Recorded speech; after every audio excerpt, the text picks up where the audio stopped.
మొత్తం మీద కాళేశ్వరం గడువుకు సంబంధించి మరో 2 నెలలు పొడిగిస్తూ రాష్ట్ర ప్రభుత్వం నిర్ణయం తీసుకుంది.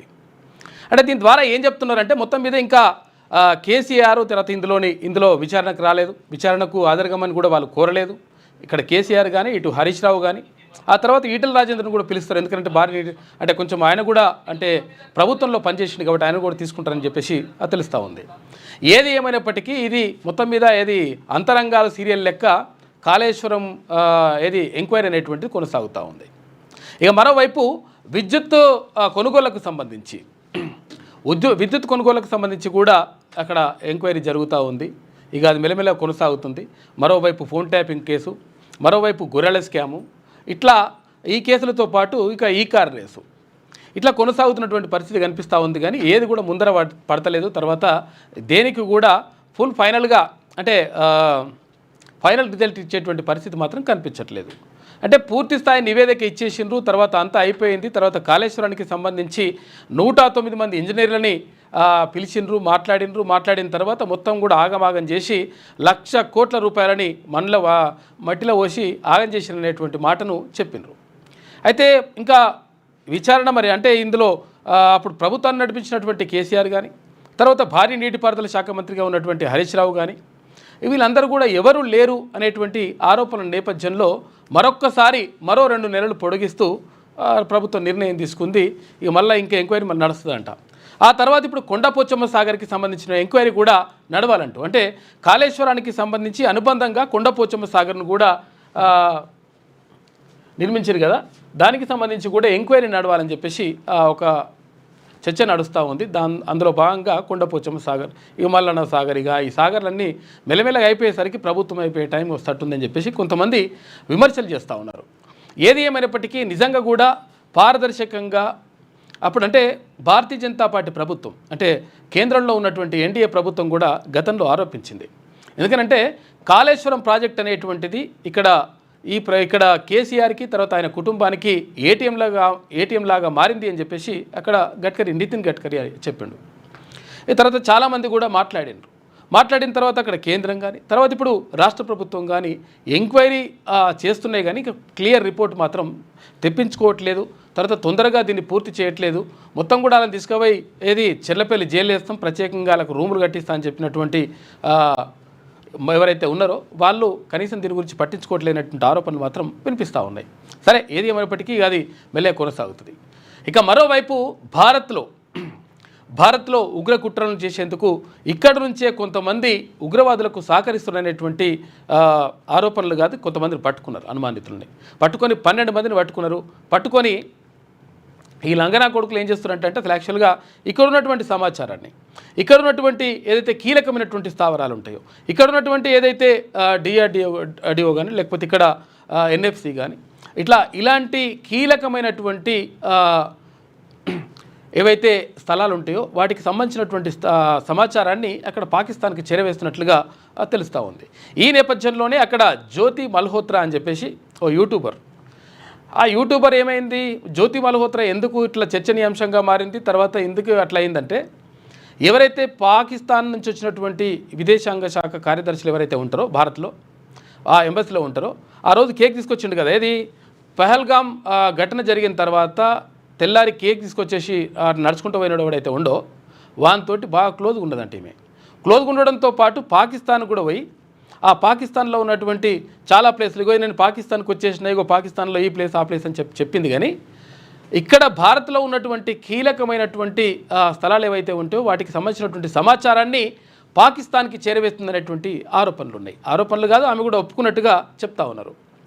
అయితే ఇక్కడ సికింద్రాబాద్లో అక్కడ రైల్వే స్టేషన్ మెట్రో ఓపెనింగ్కి సంబంధించి వచ్చినప్పుడు అంటే ప్రధానమంత్రి వచ్చినప్పుడు అక్కడికి కూడా వచ్చిందట ఈ వెస్ట్ ఫెలో వచ్చేసి ఇక్కడ సమాచారాన్ని పాకిస్తాన్కి చేరవేస్తుందనేటువంటి ఆరోపణల నేపథ్యంలో ఆమెతో పాటు ఇంకో 6గురిని అదుపులోకి తీసుకున్నారు.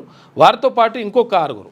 ఇదంతా కూడా లంగనా కొడుకులు ఏంటంటే అసలు యాక్చువల్గా దేశానికి సంబంధించినటువంటి అంతర్గత విషయాలకు సంబంధించినటువంటి సమాచారాన్ని పాకిస్తాన్కి చేరవేస్తున్నట్టుగా తెలుస్తూ ఉంది.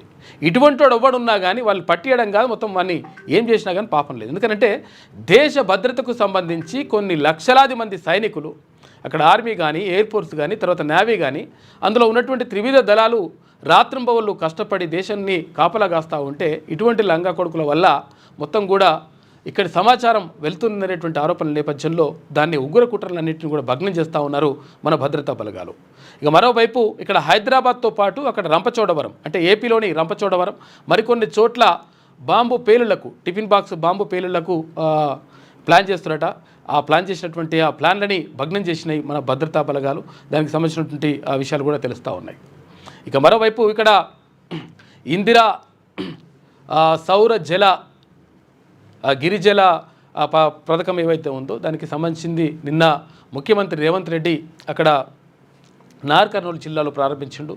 చెంచు ఆదివాసీలు ఎవరైతే ఉన్నారో చెంచు ఆదివాసులకు 100% ఇల్లు కట్టిస్తాం. తర్వాత వాళ్లకు ఇప్పటి వరకు గతంలో ఒడ్లు అంటే ఒరేస్తే ఉరే అని చెప్పేసి గత ప్రభుత్వం చెప్పింది. కాకపోతే మేమిప్పుడు సన్న ఒడ్లు వండించేసి పేదల ఆకలి తీర్చేందుకు మేము ప్రయత్నిస్తున్నామని చెప్పేసి ముఖ్యమంత్రి రేవంత్ రెడ్డి చెప్పినటువంటి మాట. మొత్తం మీద జరుగుతున్నటువంటి పరిణామాలు ఇట్లా ఉంటే ఇంకా చాలా విషయాలు ఉన్నాయి, మనం మాట్లాడుకుందాం. మార్నింగ్ న్యూస్లో ముందుగా ఈనాడు దినపత్రికను చూద్దాం. వాళ్ళు జైల్లో పెడితే మేము నీళ్ళు ఇస్తున్నాం. జైల్లో పెడుతుంటే ఆదివాసీలను జైల్లో పెట్టింది కదా గత ప్రభుత్వం. గిరిజనులకు సాగునీరు అందిస్తున్న ఘనత మా ప్రభుత్వానిదే. నాడు వరి వేస్తే ఉరి అన్నారు. మేము సన్నబియ్యంతో పేదల కడుపు నింపుతున్నాం. 100 రోజుల్లో అచ్చంపేట నియోజకవర్గంలోని రైతులందరికీ సోలార్ పంపులు.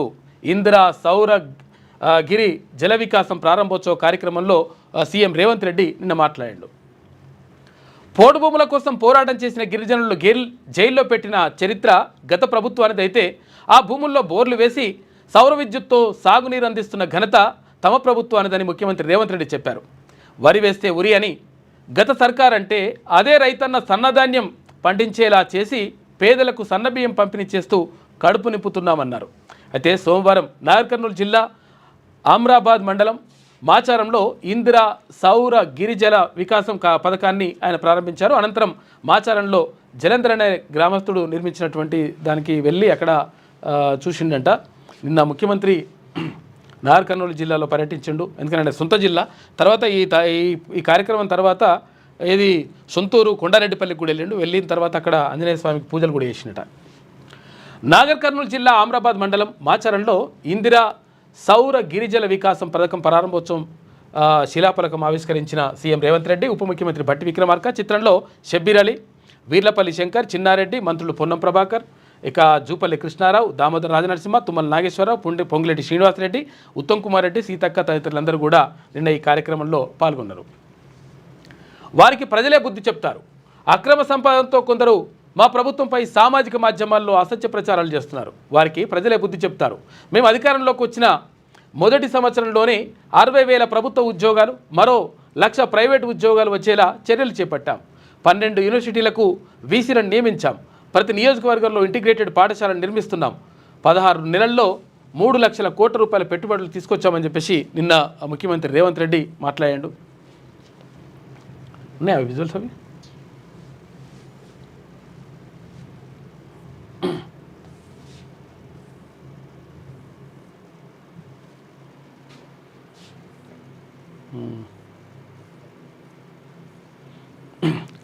నిన్న నాగర్ కర్నూలు జిల్లాలో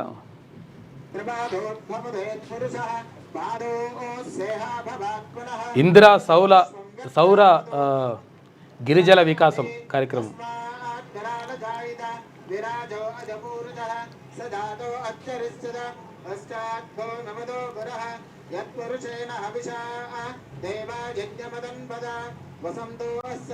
సౌర గిరిజల వికాసం కార్యక్రమాన్ని ప్రారంభించింది నిన్న ముఖ్యమంత్రి.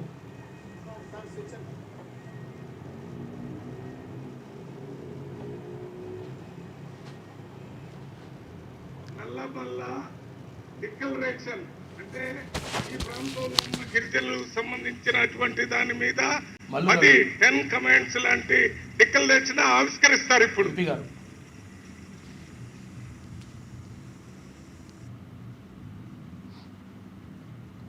నల్లమల డిక్లరేషన్ సంబంధించి ఈ నల్లమల డిక్లరేషన్ లో 12,600 కోట్ల రూపాయలతోని గిరిజనులకు వికాసం కోసం పనిచేసే కార్యక్రమాలని ఏ రకంగా అమలు చేస్తారో 10 పాయింట్స్ దాంట్లో ఉన్నాయి.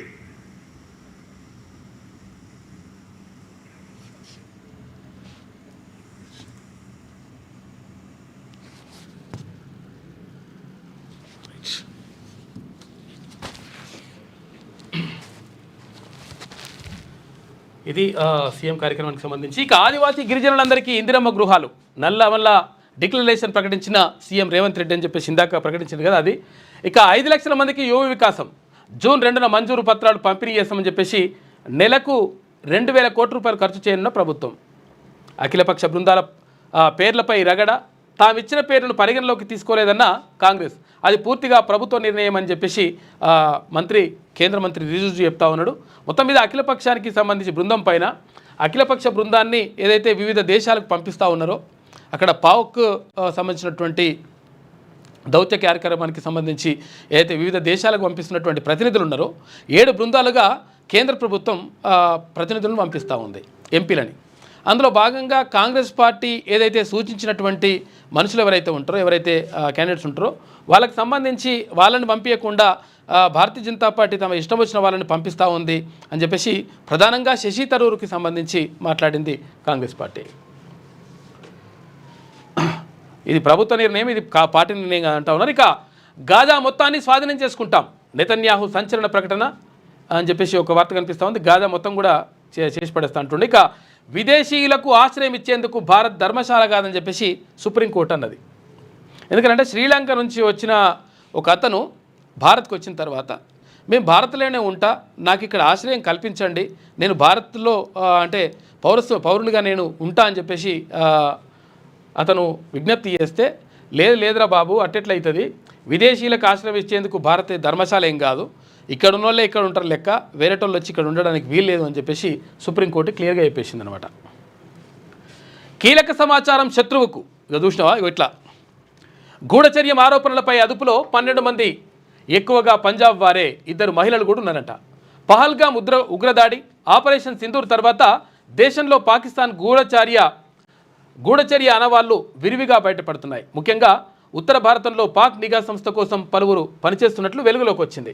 సెక్యూరిటీ గార్డు, విద్యార్థి, వ్యాపారి, యూట్యూబరు వంటి వారు దాయాది దేశానికి ఒప్పందించే వ్యవహారాల్లో ఆరితేరినట్లు గుర్తించిన దర్యాప్తు అధికారులు పాక్ గూఢచర్య నెట్వర్క్పై ఉక్కుపాదం మోపుతున్నారు. గడిచిన 2 వారాల్లో ఇందులో భాగస్వామ్యం ఉన్న 12 మందిని పంజాబ్ నుంచి 6, హర్యానా నుంచి 5, ఉత్తరప్రదేశ్ నుంచి 1 అరెస్ట్ చేశారు. అదుపులోకి తీసుకున్న వారిలో 2 మహిళలు కూడా ఉన్నారంట. హర్యానాకు చెందిన మహిళా యూట్యూబర్కు ఏకంగా ఢిల్లీలోని పాకిస్తాన్ రాయబార కార్యాలయ అధికారి ఎహసాన్ ఉర్ రహీం అలియాస్ డానిష్తో సంబంధాలు ఉన్నాయంట. ఈ వేస్ట్ ఫెలోకు అసలు ఇటువంటి వాళ్ళని ఏం చేసినా పాపం లేదు. ఎందుకంటే ఎవడైతే అక్కడ పహల్గామ్ ఉగ్రదాడి జరిగిన తర్వాత ఎవడైతే అది కేక్ తీసుకొచ్చి కట్ చేస్తుంది కేక్ తీసుకొచ్చిండో వానితోటి ఈ సంబంధాలు పెట్టుకుందంటే ఈ వేస్ట్ ఫెలో వానితోటి క్లోజ్గా మూవ్ అవుతూ ఇక్కడ ఉన్నటువంటి సమాచారాన్ని అక్కడ చేరవేసేటువంటి ప్రయత్నం చేస్తూ ఉందంట. పహల్గామ్ను సందర్శించిన జ్యోతి మల్హోత్రా అని చెప్పేసి పహల్గామే కాదు ఇక్కడ కూడా వచ్చింది. సికింద్రాబాదు రైల్వే స్టేషన్కి సంబంధించి అప్పుడు కూడా ఈ వేస్ట్ ఫెలో వచ్చేసి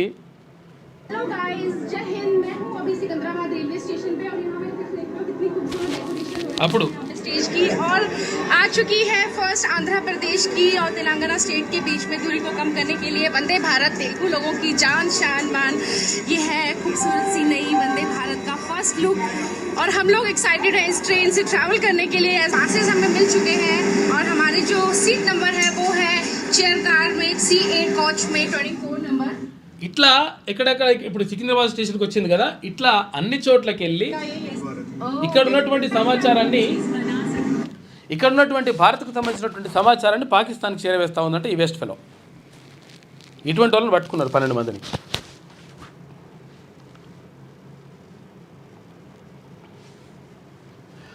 ఇక కొండపోచమ్మపై విజిలెన్స్ ఈ నెల 26 నుంచి విచారణకు హాజరు కావాలంటూ 63 మంది ఇంజనీర్లకు పిలుపొచ్చిందంట.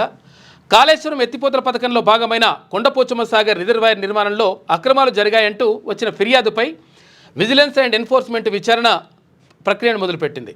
ఈ నెల 26 నుంచి వచ్చే నెల 4వ తేదీ వరకు విచారణకి రావాలంటూ ఏకంగా 63 మంది ఇంజనీర్లను పిలిచింది.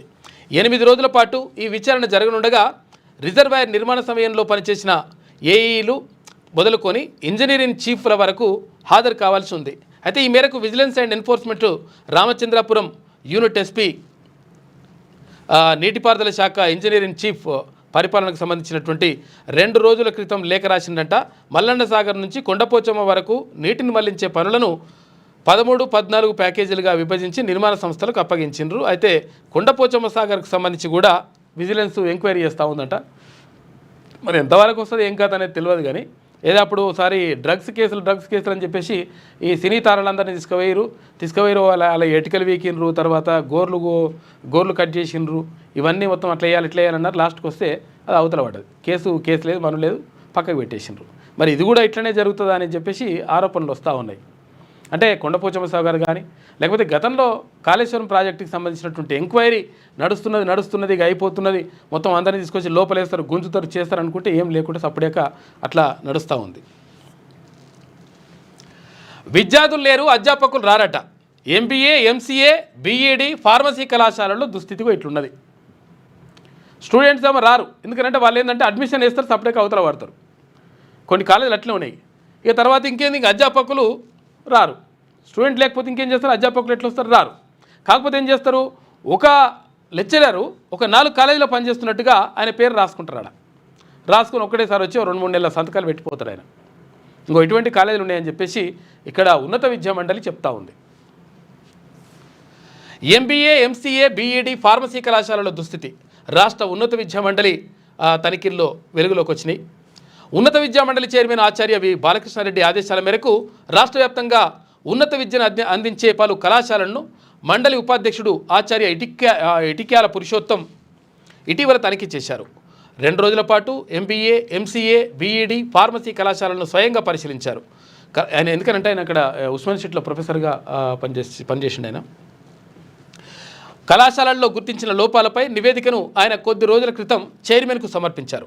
విశ్వవిద్యాలయాలు సైతం తూతు మంత్రంగా తనిఖీలు నిర్వహించి ఇవన్నీ కూడా చేస్తూ ఉన్నాయట. దీంతో మొత్తం ఆగమాగం గందరగోళం. ఎందుకంటే స్టూడెంట్స్ లేరు, ఎందుకంటే వీళ్ళు పార్ట్ టైం జాబులు చేసుకుంటారు, అట్లా అడ్మిషన్ పడేస్తారు. BEd కానీ లేకపోతే MCA కానీ అటు MBA కానీ ఫార్మసీ కూడా ఇవన్నీ కూడా చేస్తారట కథలు. రాష్ట్రంలోని పలు MBA, MCA, BEd ఫార్మసీ కళాశాలలు కేవలం పేరుకి మాత్రమే ఉన్నాయి. తరగతులు జరగడం లేదు. హాజరు రిజిస్టర్ల నిర్వహణ సరిగా లేదు. కొన్ని చోట్ల తరగతి గదులకు తాళం తీసిన దాఖలాలే లేవంట. దుమ్ముతో నిండిపోయాయి. అవసరమైనంత మంది అధ్యాపకులు లేరు. మరికొన్ని చోట్ల ఉన్న విశ్వవిద్యాలయాల ద్వారా ఆమోదం పొందలేదంట. అయితే బోధనా సిబ్బంది హాజరు రిజిస్టర్లు మచ్చుకైనా కనిపించలేదని చెప్పేసి రాష్ట్ర ఉన్నత విద్యా మండలి అధికారుల తనిఖీల్లో వెలుగు చూసిన వాస్తవాలని చెప్పేసి ఇట్లున్నాడ పరిస్థితి. ఇంకేడొస్తా చదువు. ఈ రాష్ట్రంలో పెరిగిన మద్యం ధరలు పెరిగిన మద్యం ధర మర్చిపోదామని చెప్పేసి తాగుతున్నా అని చెప్పేసి మరి నువ్వెందుకు తాగుతున్నావు అని అడుగుతున్నట. ఇక్కడ ధరలు పెరుగుతున్నాయని కూడా తాగిండు ఒక ఆయన బాధతోటి. నువ్వెందుకు తాగుతున్నావు అంటే మరి నాదో బాధ ఉందని చెప్పేసి ఒక్కొక్కరిది ఒక్కొక్క బాధ ఉంటుంది, అట్లున్నదంట. ఇది ఈనాడులో ఉన్నటువంటి ప్రధాన కథనాలు. అయితే ఒకసారి వెలుగు చూద్దాం. కాళేశ్వరం గడువు పొడిగింపు. కాళేశ్వరం గడువు మళ్ళా పొడిగింపు. ఇక 2 నెలలు పెంచుతూ ప్రభుత్వం ఉత్తర్వులు జారీ చేసింది. వారంలో రిపోర్టు వచ్చే ఛాన్స్ ఉండగా ఇంతలోనే గడువు పెంచింది. ఎందుకని పెంచింది అంటే ఇక్కడ కేసీఆర్ పేరు లేదు, హరీష్ రావు పేరు లేదు, మరి ఎవరిని తీసుకుపోయి లోపలేస్తారు? 109 మంది ఇంజనీర్లని ఎవరితో వాళ్ళతో మాట్లాడి ఎంక్వైరీ చేసి అంతా చేసిన తర్వాత అసలు ఏంది మరి ఎవడు దీనికి బాధ్యత వహించాలని చెప్పేసి అనుకున్నప్పుడు ఇట్లా మొత్తం కూడా ఆరోపణలు వస్తున్నాయని తెలిసినప్పుడు అప్పుడు మళ్ళీ 2 నెలలు పెంచినట్ట లెక్క. ఇప్పటికే 109 మంది ఆఫీసర్లు వ్యక్తుల స్టేట్మెంట్ రికార్డ్ చేసిరు. ఇంకా ఎవరిని విచారిస్తారన్న దానిపై ఊహాగానాలు ఉన్నాయంట. కాళేశ్వరం జ్యుడిషియల్ కమిషన్ గడువును రాష్ట్ర ప్రభుత్వం మరో 2 నెలలు పొడిగించింది. ఈ నెల 31తో కమిషన్ గడువు ముగుస్తుండగా జూలై 31 వరకు పొడిగిస్తూ సోమవారం ఇరిగేషన్ శాఖ ముఖ్య కార్యదర్శి రాహుల్ బొజ్జా ఉత్తర్వులు జారీ చేశారు. ఇక హైదరాబాద్లో కమిషన్ తదుపరి సిట్టింగ్స్ నిర్వహించి విచారణను పూర్తి చేసి జూలై 31 నాటికి రిపోర్టును సమర్పించనుంది అయితే అని ఉత్తర్వుల్లో పేర్కొన్నారు. అయితే నిజానికి ఈ వారంలోనే ప్రభుత్వానికి కమిషన్ తన రిపోర్టు అందజేసేందుకు సిద్ధమైంది. అధికారులను, ఇంజనీర్లను విచారించి రిపోర్టుకు తుది మెరుగులు దిద్దుతున్నది. ఇలాంటి టైంలో అకస్మాత్తుగా ప్రభుత్వం కమిషన్ గడువును మరో 2 నెలలు పొడిగించడం, మళ్ళీ విచారణ అంటూ ఉత్తర్వుల్లో పేర్కొనడం వెనుక మర్మమేంటని రాజకీయ వర్గాలు, అధికారుల్లో చర్చ జరుగుతుంది. అయితే కమిషన్ మళ్ళీ సిట్టింగ్స్ నిర్వహిస్తుందని ప్రభుత్వం చెప్పడంతో ఇంకా పలువురి విచారించనుందనేటువంటి విషయం స్పష్టమవుతుంది. అయితే ఎవరిని విచారిస్తారనేది హాట్ టాపిక్గా మారింది. ఎవరిని విచారిస్తారు? ఇక కాకని విచారించాలి, తర్వాత అక్కడ హరీష్ రావుని విచారించాలి అంటున్నారు. 7వసారి కాళేశ్వరం ప్రాజెక్టులో అత్యంత కీలకంగా చెప్పే మేడిగడ్డ బ్యారేజీ 2023 అక్టోబర్ 21న కుంగిపోయింది. అయితే బ్యారేజీలోని 7వ బ్లాక్ మీటర్న్నర మేర భూమి లోపలికి కూరుకుపోయింది. దీనిపై అటు నేషనల్ డ్యామ్ సేఫ్టీ అథారిటీ, ఇటు విజిలెన్స్ డిపార్ట్మెంట్లు విచారణ పూర్తి చేసి నివేదికను సమర్పించినాయి కానీ మరి అసలు యాక్చువల్గా మరి ఏం జరుగుతుందనేది చూడాలి. నివేదిక సమర్పించిన తర్వాత ఎవరో బాధ్యులు రావాలిగా బయటకు, చూడాలి మరి ఏం జరుగుతుంది. ఇంకా 2 నెలలు మరి పెంచిరు. ఇంకెవరు ఉన్నారు? ప్రభుత్వం కాళేశ్వరం కమిషన్ గడువును మరో 2 నెలలు పొడిగించడం వెనుక ఆంతర్యమేటన్నది చర్చనీయాంశంగా మారింది. ఇంకెవరిని విచారణకు పిలుస్తారన్న దానిపై ఊహాగానాలు నడుస్తున్నాయి. అప్పట్లో అధికారులు విచారించిన తర్వాత కాళేశ్వరం ప్రాజెక్టుపై ప్రభుత్వ విధాన నిర్ణయాలకు సంబంధించి నాటి సీఎం కేసీఆర్, నాటి ఇరిగేషన్ మంత్రి హరీష్ రావు, నాటి ఆర్థిక మంత్రి ఈటెల రాజేందర్ను విచారణకు పిలుస్తారన్న వార్తలు వచ్చాయి. కానీ కమిషన్ మాత్రం వారిని పిలవలేదు. వారి వాంగ్మూలాలు లేకుండానే రిపోర్టు తయారు చేసి ప్రభుత్వానికి సమర్పించేందుకు రెడీ అయింది. అయితే రిపోర్టు సమర్పించడానికి ముందు కమిషన్ ఇటు లీగల్ ఒపీనియన్ తీసుకున్నట్లు తెలిసింది. కమిషన్ క్రాస్ ఎగ్జామినేషన్లో దాదాపు అధికారులందరూ అప్పటి ప్రభుత్వ నిర్ణయాలకు తగ్గట్టుగానే నడుచుకున్నామని చెప్పారు. ఈ క్రమంలోనే అప్పుడు ఎట్లా చెప్తే వాళ్ళు అట్లా చెప్పి చేసామని చెప్పారట అధికారులు. ఈ క్రమంలో కేవలం అధికారుల స్టేట్మెంట్ల ఆధారంగానే రిపోర్ట్ను సమర్పిస్తే లీగల్ సమస్యలు వచ్చే అవకాశం ఉందని, విధానపరమైన నిర్ణయాలు తీసుకున్నోళ్ళ స్టేట్మెంట్లు రికార్డు చేయాలని కమిషన్ అభిప్రాయానికి వచ్చినట్లు సమాచారం. ఈ నేపథ్యంలో కేసీఆర్, హరీష్ రావు, ఈటెల రాజేందర్ను కూడా విచారించేందుకే కమిషన్ గడువును 2 నెలలు పొడిగించి ఉంటారని అధికారులు చర్చించుకుంటున్నారట. మొత్తం మీద ఇదే కథ. ఎందుకంటే కమిషన్ రిపోర్ట్ రెడీ అయిపోయింది అని చెప్పేసి ఇక్కడ justice PC Ghosh commission report ready చేసిందని చెప్పిండ్రు. మరి చెప్పిన తర్వాత బాగానే ఉంది, రిపోర్ట్ రెడీ చేసిండ్రు, చాలామంది 109 మందిని విచారించిండ్రు. మరి విచారించిన తర్వాత ఎవరిని లోపలేయాలి, ఎవరిని దీనికి బాధ్యులుగా వేయాలి? నిజంగా ఇది అసలు యాక్చువల్గా అన్యాయం జరిగిందా లేదా? మరి అన్యాయం జరిగింది. మరి జరిగినప్పుడు ఎవరు దీనికి బాధ్యత వహించాలి అనుకున్నప్పుడు ఇక్కడ కేసీఆర్ని ఎందుకు ఆయన ఎందుకు విచారించలేదు? అప్పుడు ముఖ్యమంత్రిగా ఉన్నాడు కదా, ప్రభుత్వ ఆదేశాల మేర, ప్రభుత్వ పెద్దల సుప్రీం ఆదేశాల మేరకే చేసినామని చెప్పేసి అన్నారు కదా. మరి ఆయన ఎందుకు పిలవలేదు, ఆయనతో ఎందుకు మాట్లాడలేదని చెప్పేసి అడిగాను. తర్వాత ఆరోపణలు వచ్చినాయి. ఆ తర్వాత అప్పుడు ఇరిగేషన్ శాఖ మంత్రి అంటే భారీ నీటిపారుదల శాఖ మంత్రిగా ఉన్నటువంటి హరీష్ రావుకి సంబంధించి కూడా ఎందుకు ఆయనని పిలవలేదు, ఆయనను ఎందుకు ప్రశ్నించలేదు, మరి ప్రశ్నించకపోతే ఆయనను విలువకపోతే మరి ఇంకా ఎవరిని బాధ్యులుగా చేస్తారు అని చెప్పేసి ఆరోపణలు వచ్చినాయి. ఆనాటి ఆర్థిక శాఖ మంత్రిగా ఉన్నటువంటి ఈటెల రాజేందర్ను కూడా ఎందుకు పిలవలేనటువంటి ఆరోపణల నేపథ్యంలో ఈ ముగ్గురిని విచారించాలని చెప్పేసి అంటా ఉన్నారు. మరి నిజంగా ఏం చేస్తారో చూడాలి. మరి ఇప్పుడు కాళేశ్వరం కమిషన్ చైర్మన్ ఏం చేస్తారో చూడాలి. రష్యా ఉక్రెయిన్ మధ్య సీజ్ ఫైర్ చర్చలు స్టార్ట్ అయినాయని చెప్పేసి అక్కడ ట్రంప్ అంటా ఉండు.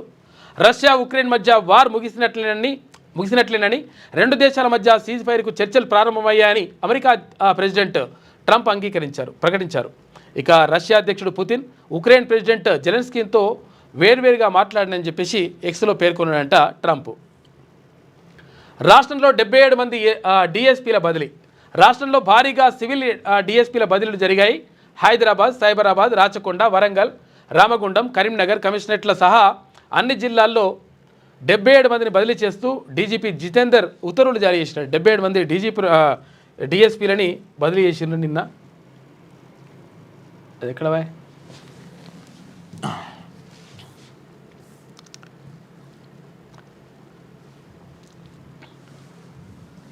డెబ్బై 77 మంది డిఎస్పీలని నిన్న బదిలీ చేస్తూ ఇక్కడ డీజీపీ జితేందర్ నిర్ణయం తీసుకున్నాడు. ఎక్కడి నుంచి ఎక్కడికి పోతారు, ఏం కథ అని చెప్పేసి ఇవన్నీ కూడా వివరాలు ఇక్కడ ఉన్నాయి. వెంకటస్వామి ఏసీపీ సిసిఎస్ రామగుండం ఇక్కడ పోస్టింగ్ ఇచ్చారు. న్యూ ప్లేస్ ఆఫ్ పోస్టింగ్, ఇప్పుడు కొత్త పోస్టింగ్ ఇక్కడ ఉంటుందంట. ఇవన్నీ కూడా మొత్తం దానికి సంబంధించి 77 మందిని డిఎస్పీలని, డిఎస్పీ అంటే సిటీలలో ఉంటేనేమో ఏసీపీ అంటారు, గ్రామీణ ప్రాంతాలలో ఉంటేనేమో డిఎస్పీ అంటారు. వాళ్ళని మొత్తం 77 మందిని బదిలీ చేసింది ప్రభుత్వం.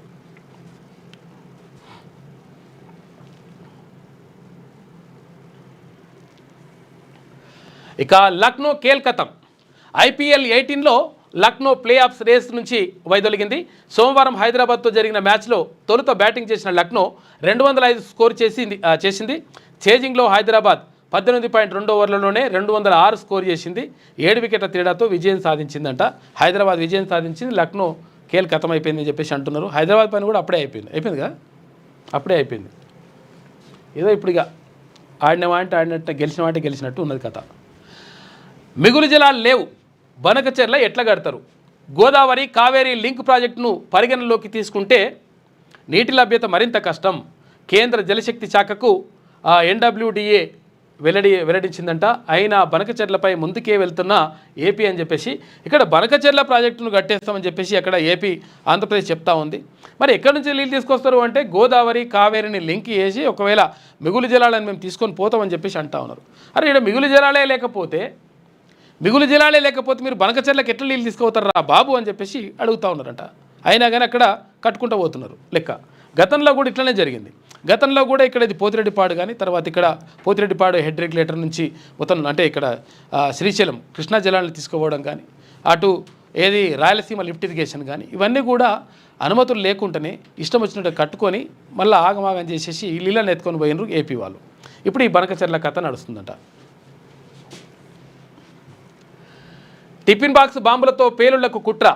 ఆన్లైన్లో టిఫిన్ బాక్సులు, వైర్లు, రిమోట్ సెల్స్ ఆర్డర్ చేసినట్టు ఈ లంగానా కొడుకులు. అమ్మోనియం, సల్ఫర్, అల్యూమినియం కొనుగోలు. హైదరాబాద్లో 3 రోజుల పాటు మకం వేసిన 6 ICS అనుమానిత టెర్రరిస్టులు. బోయిగూడలో 3 రోజుల మీటింగ్. ఇక ఏపీ రంపచోడవరంలో బ్లాస్టింగ్కు రిహార్సల్స్ చేసిరట. ఇక బ్లాస్టింగ్ కోసం 4 సభ్యులకు బాధ్యతలు. విజయనగరం పోలీసులు రిమాండ్ రిపోర్ట్లో సంచలన విషయాలు వెలుగులోకి వచ్చినాయి. రంగంలోకి దిగిన NIA వివరాల సేకరణలో నిమగ్నమైందంట. మొత్తం కూడా టిఫిన్ బాక్సులలో బాంబులు పెట్టేసి ఇప్పుడు గతంలో కూడా ఇక్కడ ఏది ఇదేంటి దిల్సుఖ్ నగర్ జంట పేలుళ్ళ కేసుకు సంబంధించి మొత్తం కూడా అప్పటికప్పుడే పేలిపోవడం, తర్వాత చాలామంది మొత్తం కూడా చనిపోయినటువంటి ఘటన చోటు చేసుకుంది. అంతకుముందు అక్కడ 2007 అనుకుంటా 2007 ఆ టైంలో ఏది ఇక్కడ కోటి దగ్గర తర్వాత ఇక్కడ హుస్సేన్ సాగర్ దగ్గర ఈ 2 చోట్ల కూడా బాంబు పేలుళ్ళు అప్పుడు జరిగినాయి. 2 పేలుళ్ళల్లో కూడా చాలామంది చనిపోయినారు పాపం మొత్తం కూడా. మళ్ళీ ఇటువంటి కుట్రలు చేస్తూ ఉన్నారంటే ఇటువంటి ఎట్టి పరిస్థితుల్లో కొంచెం అనుమానం వచ్చినా కానీ ఈ అనుమానితులు ఎవడైనా కానీ వారిని పట్టి చేసి తీసుకుంటే, ఎందుకంటే దేశ భద్రతకు ముప్పు చేస్తూ ఉన్నారు ఈ లంగా కొడుకులు. హైదరాబాద్లో పేలుళ్లకు కుట్ర పన్నిన కేసులో సంచలన విషయాలు వెలుగులోకి వస్తున్నాయి. ఈ కేసులో పట్టుబడ్డ ఏపీ విజయనగరానికి చెందినటువంటి సిరాజ్ ఉర్ రహమాన్, హైదరాబాద్ బోయిగూడకు చెందినటువంటి సయ్యద్ సమీర్ నగరంలో భారీ పేలుళ్లకు ప్లాన్ చేసినట్లు తెలిసింది. ఇందుకోసం బోయిగూడలో 3 రోజులు సమావేశం నిర్వహించినట్లు సమాచారం. ఇక బాంబుల తయారీ కోసం టిఫిన్ బాక్సులు, వైర్లు, రిమోట్ సెల్స్ ఆన్లైన్లో ఆర్డర్ చేసినట్లు ఏపీ పోలీసులు దర్యాప్తులు వెల్లడైంది. ఏపీ రంపచోడవరం అటవీ ప్రాంతంలో ఇప్పటికే పలుమార్లు బ్లాస్టింగ్కి సంబంధించి రిహార్సల్స్ కూడా చేసినట్టు ఈ కొడుకులు. ఇక హైదరాబాద్లో డమ్మీ బ్లాస్టింగ్, ఆ తర్వాత వరుస పేలుళ్లకు కుట్ర చేసిన కేసులో సమీర్, సిరాజ్ను కౌంటర్ ఇంటెలిజెన్స్ శనివారం అరెస్ట్ చేసింది.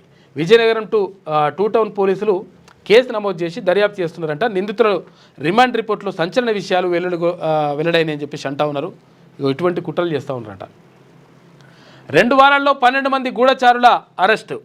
తాజాగా STF అదుపులో యూపీకి చెందినటువంటి వ్యాపారి అని చెప్పేసి అంటున్నారు. 12 మంది అట. ఈ లంగ కొడుకులు ముక్కలు నరికినా కానీ పాపం లేదు. అక్రమ సొమ్ముతో సోషల్ మీడియాలో విషం చిమ్ముతున్నారు. అలాంటి సన్నాసులను పట్టించుకోను, ప్రజల సంక్షేమమే మాకు ముఖ్యమని చెప్పేసి ముఖ్యమంత్రి రేవంత్ రెడ్డి అంటుండు. 2029లోగా 1 కోటి మంది ఆడబిడ్డలను కోటీశ్వరులు చేస్తాం. అచ్చంపేట నియోజకవర్గంలో రైతులందరికీ సోలార్ పంప్ సెట్లు. ఈ సెగ్మెంట్ను దేశంలోనే మోడల్ నియోజకవర్గంగా తీర్చిదిద్దామని ప్రకటన. నాగర్ కర్నూలు జిల్లా మాచారంలో ఇందిరా సౌరగిరి జల వికాసం కార్యక్రమాన్ని ప్రారంభించిండు ముఖ్యమంత్రి. నల్లమల్ల డిక్లరేషన్ కూడా నిన్న విడుదల చేసిండ్రు. తమ ప్రజాప్రభుత్వం 16 నెలల్లో సాధించిన విజయాలను చూసి ప్రతిపక్షాలు ఓర్వలేకపోతున్నాయని, కొందరు కడుపు నిండా విషం పెట్టుకుని తప్పుడు ప్రచారం చేస్తున్నారని సీఎం రేవంత్ రెడ్డి మండిపడ్డారు. కొందరు అడ్డగోలుగా అక్రమంగా సంపాదించిన సొమ్ముతో సోషల్ మీడియాలో ప్రభుత్వంపై విషం చిమ్ముతున్నారన్నారు. అయితే ఊరికిద్దరు తాగుబోతులు ఉన్నట్లే తెలంగాణలోనూ 4-5 సన్నాసి లీడర్లు ఉన్నారు. వారి విమర్శలు నేను పట్టించుకోను అని సీఎం రేవంత్ రెడ్డి అన్నాడు.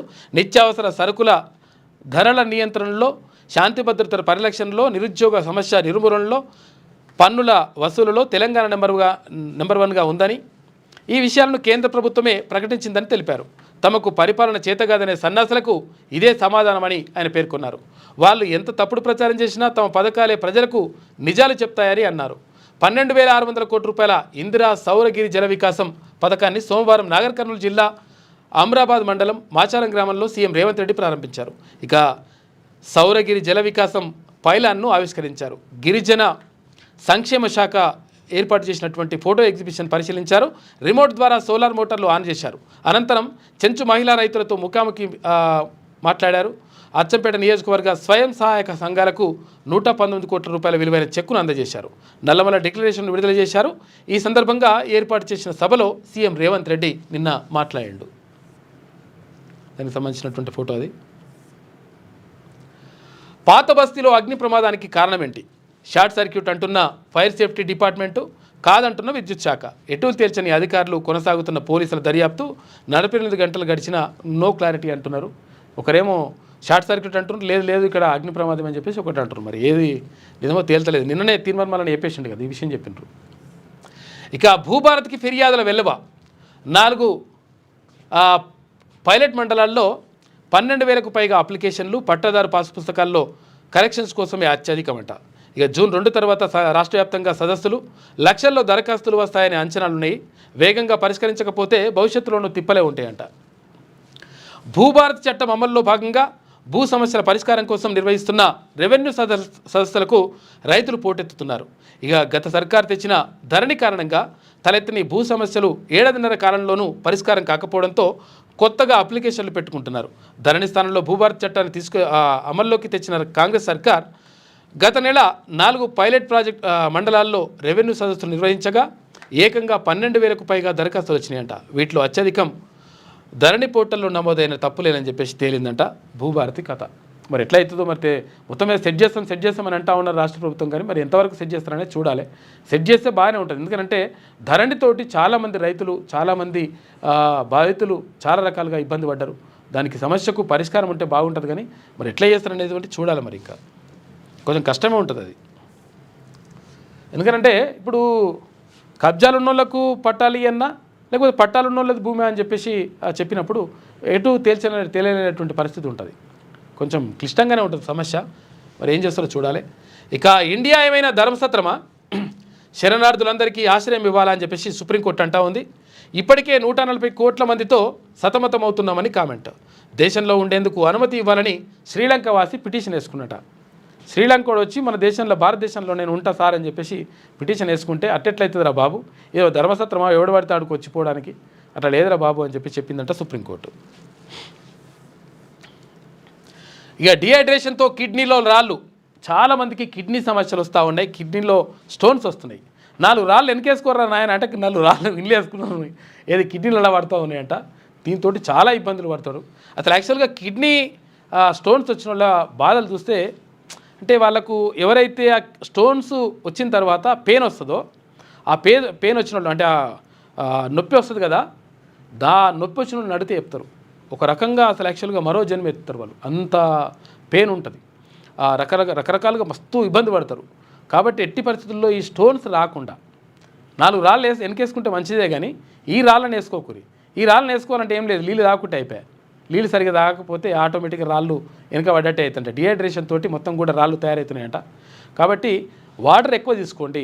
ఎప్పుడు కూడా నీళ్లు తాగాలి. అసలు యాక్చువల్గా ఈ ఎండాకాలంలో, ఇప్పుడు ఈ ఎండాకాలంలో కొంత ఇంకా ఎక్కువ వాటర్ తాగాల్సిన అవసరం ఉంటుంది. ఎందుకంటే శరీరం నుంచి వాటర్ వెళ్ళిపోయినప్పుడు చాలా ఇబ్బంది అవుతుంది. కాబట్టి ఈ స్టోన్స్ తయారవుతున్నాయంట. దీనివల్ల కిడ్నీ సమస్యలు వస్తున్నాయి. తర్వాత ఇంకోటి ఏంటంటే రాళ్ళ వల్ల ఏంటంటే విపరీతమైనటువంటి నొప్పి వస్తుంది. అది చాలా రకాలుగా అనర్థాలకు దారితీస్తుందంట. కాబట్టి వాటర్ ఎక్కువ తీసుకోవాలి. డిహైడ్రేషన్తో కిడ్నీలో రాళ్ళు. రాష్ట్రంలో వేసవి ప్రారంభం నుంచి పెరిగిన కేసుల సంఖ్య మార్చి, ఏప్రిల్ నెలల్లో రెట్టింపు. గాంధీ ఉస్మానియా నిమ్స్కు క్యూ కడుతున్న బాధితులు. ఇక గాంధీలో నెలకు 60 నుంచి 70 కిడ్నీ స్టోన్ రిమూవల్ సర్జరీలు చేస్తున్నట. అక్కడ ఆపరేషన్లు జరుగుతున్నాయంట. నిర్లక్ష్యం చేస్తే ఇబ్బందులు తప్పు అని చెప్పేసి డాక్టర్లు హెచ్చరిస్తూ ఉన్నారు. హైదరాబాద్లోని ప్రధాన ఆసుపత్రుల్లో నమోదైన కేసుల సంఖ్య ఇట్లా చూసుకుంటే ఉస్మానియా దవాఖానాల చలికాలంలో 500 అయితే మార్చి ఏప్రిల్ అంటే ఎండాకాలంలో 1000 అయినాయంట. నిమ్స్ల చలికాలంలో 400 అయితే మార్చి ఏప్రిల్ అంటే ఎండాకాలంలో 800 అయినాయి, అంటే డబుల్ అవుతున్నాయి. ఇక్కడ గాంధీ హాస్పిటల్లో చలికాలంలో 200 అయితే ఇప్పుడు ఎండాకాలంలో 300 అయినాయంట. కాబట్టి బాగా ఈ సంఖ్య పెరుగుతూ ఉంది. కిడ్నీలో రాళ్ల సమస్య కేసులు పెరుగుతున్నాయి. అయితే సమ్మర్లో డిహైడ్రేషన్ వల్ల ఈ సమస్య తీవ్రమవుతుంది. గత చలికాలంతో పోలిస్తే వేసవికాలంలో బాధితుల సంఖ్య గణనీయంగా పెరిగింది. గత 2 నెలలుగా ప్రభుత్వ ఆసుపత్రులతో పాటు ప్రైవేట్ ఆసుపత్రులకు కిడ్నీ సమస్యతో ప్రజలు క్యూగడుతున్నారు. అయితే హైదరాబాద్లో సిటీలో ప్రధాన ఆసుపత్రులైన గాంధీ, ఉస్మానియా, నిమ్స్లోని యూరాలజీ డిపార్ట్మెంట్లో కిడ్నీలలో రాళ్ల కేసులు గతంలో కంటే సమ్మర్ ప్రారంభమైన తర్వాత పెరుగుతున్నాయని డాక్టర్లు చెప్తున్నట. ఇక గాంధీలో నెలకు 60 నుంచి 70 కిడ్నీ స్టోన్ రిమూవల్ సర్జరీలు చేస్తున్నట. ఏ స్టోన్స్ ఉంటే బ్లాస్ట్ చేస్తారు లోపలికి పోయి, ఆ సర్జరీలు చేస్తూ ఉన్నారంట. ఇక మున్ముందు ఎండలు ముదురుతాయని, కేసుల సంఖ్య మరింత పెరిగే అవకాశం ఉందని చెప్పేసి హెచ్చరిస్తూ ఉన్నారు. కాబట్టి వాటర్ ఎక్కువ తీసుకోండి, నీళ్లు తాగండి ఎక్కువ. రోజుకి 5 లీటర్లు తాగాలంటారు. 5 లీటర్లు తాగాలంటే కొంతమంది 2 లీటర్లు కూడా తాగరు. ఇటువంటి కేసులు ఉంటాయి. దానివల్ల నష్టం జరుగుతుంది. ఇక ఆలయ భూముల రక్షణకు డీజీపీఎస్ సర్వేనంట రాష్ట్ర ప్రభుత్వం నిర్ణయించింది. నల్లగొండ, రంగారెడ్డి, హైదరాబాద్ జిల్లాల్లో పైలట్ ప్రాజెక్టు. ఈ సర్వే విజయవంతమైతే రాష్ట్ర వ్యాప్తంగా చేసే ప్లాన్. ఆన్లైన్లో భూ వివరాలు, ఇక ఫీల్డ్లో నక్ష, సరిహద్దుల ఏర్పాటుతో సంరక్షించే చర్యలు చేపడతారంట. తెలంగాణలో ధూపదీప నైవేద్యం కింద 87,235 ఎకరాలు ఉన్నాయి భూములు. అక్రమార్కుల చెరలో 20,124.03 ఎకరాల భూమి ఉందంట. మొత్తం భూమి ఆలయ భూముల రక్షణ కోసం మరి ఏం చేస్తారో చూడాలి. దేవుడి భూములకే ఎసరు పెడతాడు ఒక్కొక్కడు. ఇది వెలుగులో ఉన్నటువంటి ప్రధాన కథనాలు. అయితే ఒకసారి ఆంధ్రజ్యోతి చూద్దాం. సెల్ఫీ తీసుకున్నంత ఈజీగా వైద్య పరీక్షలు. నీలోఫర్ ఆసుపత్రిలో దేశంలోనే తొలిసారి non invasive blood testing tool అంట. నిమిషంలోపే రక్తపోటు, ఆక్సిజన్, హృదయ స్పందన, తర్వాత HbA1c, అమృత్ స్వస్థ్ భారత్ పేరిట అందుబాటులోకి వస్తూ ఉందంట. ఆధారిత నాన్ ఇన్వేజివ్ బ్లడ్ టెస్టింగ్ ప్రక్రియను పరిశీలిస్తున్న వైద్యులు అని చెప్పి చూస్తూ ఉన్నారు. సెల్ఫీ ఎంతసేపు తీసుకుంటామో అంతసేపట్ల వైద్య పరీక్షలు చేయొచ్చంట. అది నీలోఫర్లో చూస్తున్నారట. నీలోఫర్ అంటే చిన్నపిల్లల దవాఖాన ఉంటుంది కదా, చిన్నపిల్లల దవాఖాన. అది నాడు బేడీలు, నేడు వెలుగులు. బీఆర్ఎస్ హయాంలో పోడు భూములు ఇవ్వమంటే దాడులు. మేము భూములు పంచడమే కాక ఉచిత సోలార్ పంప్ సెట్లు ఇస్తున్నాం. కడుపు నిండా విషం ఉన్నవారికి సర్కార్ చేసే మంచి కనిపించదు. లబ్ధిదారులకు గుర్తుంటే చాలు. సోషల్ మీడియా సన్నాసులు లెక్కే కాదు. ఇప్పుడు అందరినీ ఒక్కరో గాడిని కట్టేసి ఉట్టి ఇష్టం వచ్చినట్టు మాట్లాడితే కూడా కరెక్ట్ కాదు. అది విషయం ఏంటంటే సోషల్ మీడియా అంత సన్నాసులు అంటే, సోషల్ మీడియాలో ఉన్న సన్నాసులు అయితే మరి ప్రభుత్వం ఎట్లా వచ్చింది? ఉట్టినే గాలికి మొత్తం మెయిన్ స్ట్రీమ్ మీడియా మొత్తం కూడా ఆహా ఓహో అని చెప్పేసి రాసిందా ఏమన్నా? లేకపోతే అప్పుడు ఉన్నటువంటి ప్రభుత్వం ఉన్నటువంటి ఏవైతే తప్పుడు నిర్ణయాలు తీసుకుంటే ఆ తప్పుడు నిర్ణయాలను ఎండగట్టిందా ఏనాడన్నా? సోషల్ మీడియానే కదా. అది కొంచెం జాగ్రత్తగా మాట్లాడితే కరెక్ట్గా ఉంటుందేమో. 12,600 కోట్ల రూపాయలతో 2.70 లక్షల మంది రైతులకు ఇందిరా సౌరగిరి జల వికాసం.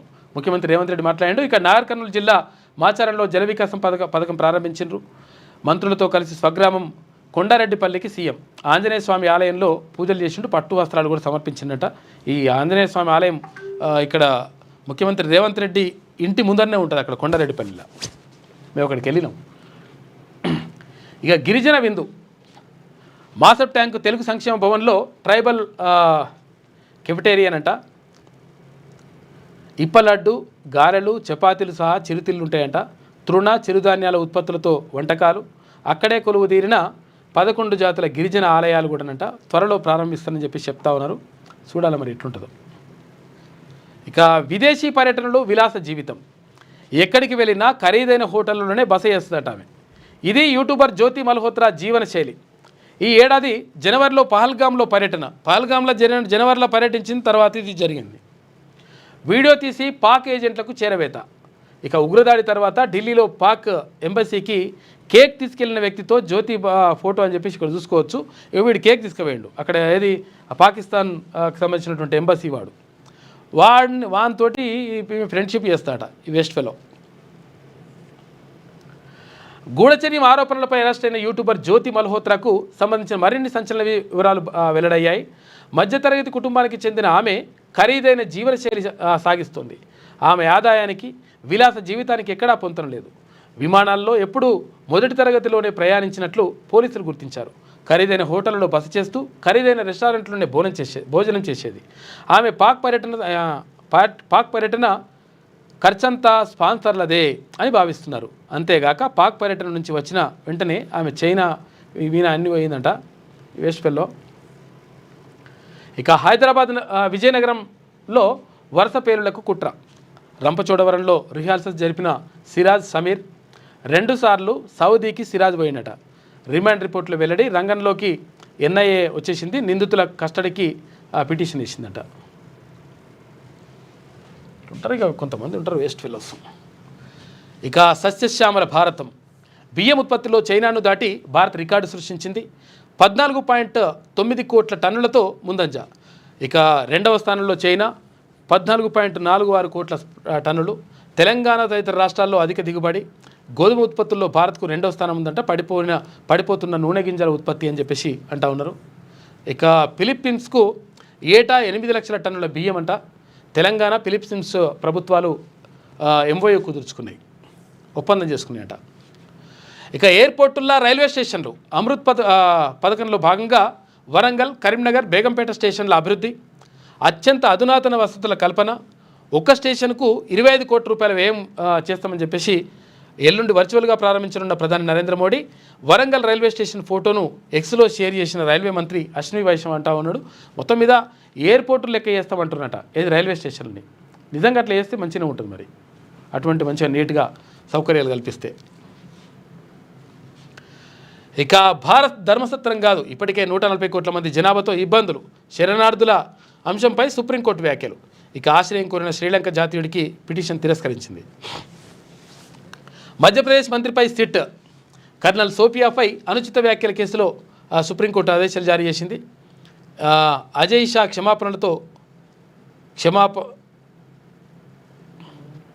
క్షమాపణల్లో నిజాయితీ లేదు. ఆయన వ్యాఖ్యల పట్ల దేశం సిగ్గుపడుతుందని చెప్పేసి ధర్మాసనం అంటా ఉంది. ఇష్టం వచ్చినట్టుగా మాట్లాడుతూ ఉన్నారు కొంతమంది. జూన్ 2న సుదీర్ఘ వాదనలు వింటాం. తెలంగాణ మెడికల్ సీట్లలో స్థానికత అంశంపై సుప్రీంకోర్టు చెప్తా ఉంది. జూన్ 2 తారీఖు నాడు వింటున్నదంట. ఎందుకంటే అసలు యాక్చువల్గా మెడికల్ సీట్లకు సంబంధించి ఎవరు తెలంగాణ వాళ్ళు, ఎవరు లోకల్, ఎవరు కాదు అని అనుకున్నప్పుడు ఇక్కడ 2 సంవత్సరాలు ఇక్కడ చదివితే లోకల్ అయిపోతారు అన్నట్టుగా గత ప్రభుత్వం చేసింది. ఈ రకరకాల జీవోలు తేవడం ద్వారా తెలంగాణ విద్యార్థులకు అన్యాయం జరుగుతుందనేటువంటిది అక్కడ విద్యార్థుల వాదన, తల్లిదండ్రుల వాదన. కాబట్టి ఈ నేపథ్యంలో మరి సుప్రీంకోర్టు మరి ఏం చెప్తుందో చూడాలి. ఇక హైడ్రాలో డ్రైవర్ ఉద్యోగాలకు పోటెత్తిన నిరుద్యోగులు.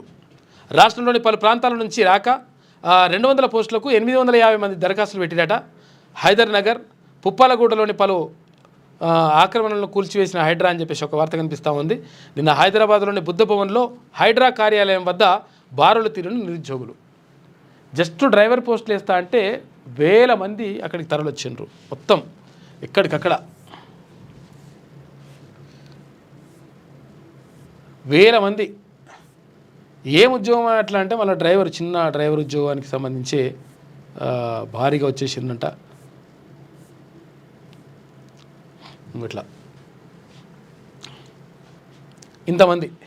మళ్ళీ వీళ్ళు ఎవరో కాదు అసలు యాక్చువల్గా ఎవరిని అప్లై చేసుకోమని చెప్పిందంటే, ఇప్పుడు పోలీసు ఉద్యోగాలకు సంబంధించి ఎవరైతే అప్లై చేసుకుంటారో ఆ పోలీసు ఉద్యోగాల్లో డ్రైవర్ ఉద్యోగాని కోసం ఎవరైతే అప్లై చేసుకున్నారో వాళ్ళు మళ్ళీ అప్లై చేసుకోవచ్చు అని చెప్పేసి చెప్పినరు. ఈ నేపథ్యంలో చిన్న డ్రైవర్ పోస్టుకు కూడా కొన్ని 1000 మంది మొత్తం కూడా ఎండలేగో. ఇది పరిస్థితి. ఇట్లా ఇన్ని 1000 మంది వచ్చిండ్రు డ్రైవర్ పోస్టులకు సంబంధించి.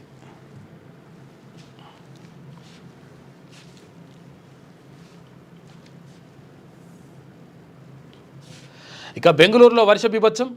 ఎడతెరపి లేకుండా వాన. పలు కాలనీల్లో ఇళ్లలోకి నీరొచ్చింది. చెరువులను తలపించిన రోడ్లు. రబ్బరు బోట్ల ద్వారా సురక్షిత ప్రాంతాలకు ప్రజల తరలింపు. మహారాష్ట్రలోనూ భారీ వర్షాలు వచ్చినాయి. రాష్ట్రంలో రేపు భారీ వర్ష సూచన ఉందంట. మన దగ్గర కూడా 11 జిల్లాలకు ఎల్లో అలర్ట్ జారీ చేసిండ్రు. బెంగళూరులో వర్ష బీభత్సం మామూలుగా లేదు. యాక్చువల్గా ఎట్లుందంటే యాక్చువల్గా అయితే ఇక్కడ సముద్రం బెంగళూరుకు వచ్చింది అన్నట్టుగా ఉందట. ఆ లెవెల్ ఉందని చెప్పేసి సోషల్ మీడియా ట్రోల్ అవుతూ ఉంది.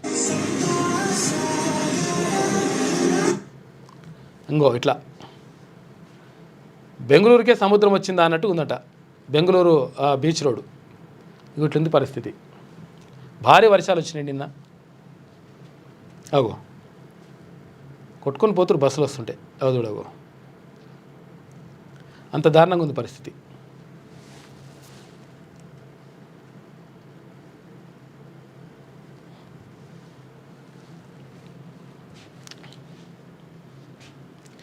బెంగళూరుకు సంబంధించి అట్లుంటే ఇక మహిళా ఫైర్ ఫైటర్లంట ప్రభుత్వానికి అగ్నిమాపక శాఖ ప్రతిపాదనలు పెట్టింది. ఆమోదిస్తే తదుపరి నియామకాల నుంచే భర్తీ. మహారాష్ట్ర, తమిళనాడులో ఇప్పటికే సేవలు అందిస్తూ ఉన్నారు మహిళా ఫైర్ ఫైటర్లంట. కేసీఆర్ను విచారించాకే కాళేశ్వరం నివేదిక విచారణలో కీలక మలుపు. త్వరలో కేసీఆర్కు సమన్లు పంపే ఛాన్స్ ఉందంట. కమిషన్ గడువును మరో 2 నెలలు పొడిగించిన ప్రభుత్వం అని చెప్పేసి ఒక వార్త కనిపిస్తూ ఉంది. కేసీఆర్ని, హరీష్ రావుని, ఇక్కడ ఈటెల రాజేందర్ని విచారించాలని చెప్పేసి భావిస్తున్నట్టుగా తెలుస్తూ ఉంది. మరి ఎంతవరకు చేస్తారో చూడాలి. మరి ఇది ఆంధ్రజ్యోతిలో ఉన్నటువంటి ప్రధాన కథనాలు. అయితే ఒకసారి శనార్థి తెలంగాణ చూద్దాం.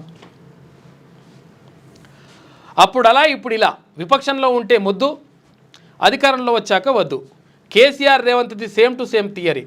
సోషల్ మీడియా ఎల్లప్పుడూ విపక్షమే. ఎన్నో సమస్యలను వదిలేస్తున్న మెయిన్ స్ట్రీమ్ మీడియా, వాటన్నింటినీ కార్నర్ చేస్తున్నది సోషల్ మీడియానే. ప్రభుత్వాల అసమగ్రమైన విధానాలను ఎండగట్టడంలో నెంబర్ 1. ప్రధాన మీడియాను తలదన్నేలా సోషల్ మీడియా. అందుకే అధికారంలో ఎవరున్నా కార్నర్ అవుతున్న సోషల్ మీడియా. అప్పుడేమన్నాడు, ఈ వాడోడు మోపాయిండు, తర్వాత ఇట్లా అయిందని చెప్పేసి ఎవరు కేసీఆర్ మాట్లాడాడు. ఇప్పుడు ముఖ్యమంత్రిగా ఉన్నటువంటి రేవంత్ రెడ్డి కూడా అట్లా మాట్లాడుతూ ఉన్నాడు. అంటే ఇప్పుడు ప్రతిపక్షంలో ఉన్నప్పుడు రేవంత్ రెడ్డి కానీ, తర్వాత ఇక్కడ కాంగ్రెస్ పార్టీ ప్రతిపక్షంలో ఉన్నప్పుడు ప్రభుత్వం చేస్తున్నటువంటి ఏవైతే ప్రజా వ్యతిరేక విధానాలు ఏవైతే ఉంటాయో వాటిని ఎండగట్టింది సోషల్ మీడియానే. అయితే అప్పుడు మంచిదైంది సోషల్ మీడియా. ఇప్పుడు అధికారంలోకి వచ్చిన తర్వాత సోషల్ మీడియాని ఇట్లా మొత్తం కూడా అట్లా చేస్తూ ఉన్నారు. వాడవాడు వీడవాడు అని చెప్పేసి ఇష్టం వచ్చినట్టుగా మాట్లాడుతూ ఉన్నారు. దానిపైన ప్రత్యేక కథనం వేసింది శనార్థి దినపత్రిక. అధికారానికి ప్రశ్న ఎప్పుడు మింగుడు పడదు. ప్రశ్న కుత్తుక మీద కత్తి పెట్టి నులిమేయాలనే అధికారం ఎప్పుడూ చూస్తూనే ఉంటుంది. అయితే ఈ ప్రశ్న ఒకప్పుడు ప్రభుత్వాలకు ప్రధాన మీడియా రూపంలో ఇబ్బంది కలిగేది. ఆయా ప్రభుత్వాలకు చికాకు తెప్పించింది. కానీ ఇంటర్నెట్లో వచ్చిన వేగవంతమైన మార్పులు, ఆండ్రాయిడ్ ఫోన్ల అందుబాటులో పుణ్యమాని పరిస్థితులు పూర్తిగా మారిపోయాయి. మెయిన్ స్ట్రీమ్ మీడియా ఏదో ఒక పార్టీకి కొమ్ముగాస్తుండగా ప్రధాన మీడియా పోషించిన ప్రశ్న పాత్రను సోషల్ మీడియా ఎత్తుకుంది. సోషల్ మీడియా వేదికలే ప్రభుత్వాలకు ఇప్పుడు ప్రశ్న రూపంలో ప్రతిపక్షంగా మారిపోయాయి. ప్రజా సమస్యలపై అనునిత్యం నిక్కచ్చిగా స్పందిస్తున్నాయి. ఇదే అధికారంలో ఉన్న వారికి అస్సలు నచ్చడం లేదు. మెయిన్ స్ట్రీమ్ మీడియాను ఎలాగో ఒకలా దారికి తెచ్చుకున్నాం, కానీ సోషల్ మీడియాను ఎలా దారికి తెచ్చుకోవాలో అర్థం కాక అధికారంలో ఉన్నోళ్ళు నెత్తిగొక్కుంటున్నారు. 2014లో కేసీఆర్ ముఖ్యమంత్రిగా బాధ్యతలు స్వీకరించిన తర్వాత పరిపాలనను ఏకఛత్రాధిపత్యంగా కొనసాగించారు. ఇక TV9, NTV లాంటి ప్రధాన మీడియానే బ్యాన్ చేయించేశారు. ఆయా ఛానళ్లను MSOతో మాట్లాడి టీవీల్లో రాకుండా చేశారు. ఇక అదే సమయంలో మెల్లిమెల్లిగా యూట్యూబ్లో ఛానళ్లకు పెరిగిపోయినాయి. ఆ తర్వాత వివిధ సామాజిక మాధ్యమాలు ఎక్కువయ్యాయి. ఈ సామాజిక మాధ్యమాలే ప్రధాన మీడియా స్రవంతికి బ్రేక్ చేసే లెవెల్కు వచ్చేసింది. కేసీఆర్ రెండోసారి అధికారంలోకి వచ్చిన తర్వాత సోషల్ మీడియాలో పెనుమార్పులు వచ్చాయి. ప్రధాన మీడియాలో రాని అనేక వార్తలు, కథనాలను సోషల్ మీడియా వేదికల ద్వారా ప్రసారం అయ్యాయి. అయితే కాళేశ్వరం ప్రాజెక్టు కమిషన్లు, కవిత లిక్కర్ వ్యవహారం, హైదరాబాద్ భూముల అమ్మకం, ఇక ORR వ్యవహారాలపై ప్రశ్నించాయి. అలాగే క్యూన్యూస్ వంటి ఛానళ్ళు అయితే వరంగల్ లౌటర్, పెద్దపల్లిలో బూడిద వ్యాపారం, సిరిసిల్ల బాలికల వసతి గృహంలో అరాచకాలు, బీఆర్ఎస్ పాలనలో భూదందాలు, ధరణి దరిద్రంపై పెద్ద ఎత్తున కథనాలు ప్రసారం చేసింది. ఈ కథనాలు అప్పట్లో కేసీఆర్కు చాలా చికాకు తెప్పించాయి. ఈ నేపథ్యంలోనే కేసీఆర్ ప్రభుత్వం పట్ల నిజమైన విపక్షంగా వ్యవహరించిన అప్పటి సామాజిక మాధ్యమాలను ఉక్కుపాదంతో అణచివేయించారు. అయితే అప్పట్లో చాలా సోషల్ మీడియా ఆఫీసులపై పోలీసులతో దాడులు చేయించారు. సామాజిక మాధ్యమాల్లో వచ్చే కథనాలను తట్టుకోలేక ఆయా సోషల్ మీడియా ఇన్ఛార్జీలను జైళ్లకు పంపించారు. ఇక్కడ అసలు యాక్చువల్గా సోషల్ మీడియాలకు సంబంధించి వచ్చినప్పుడు ఇక్కడ ఈ ఆఫీస్ పైనే క్యూన్యూస్ ఆఫీస్ పైనే ఎన్నోసార్లు దాడులు జరిగినాయి.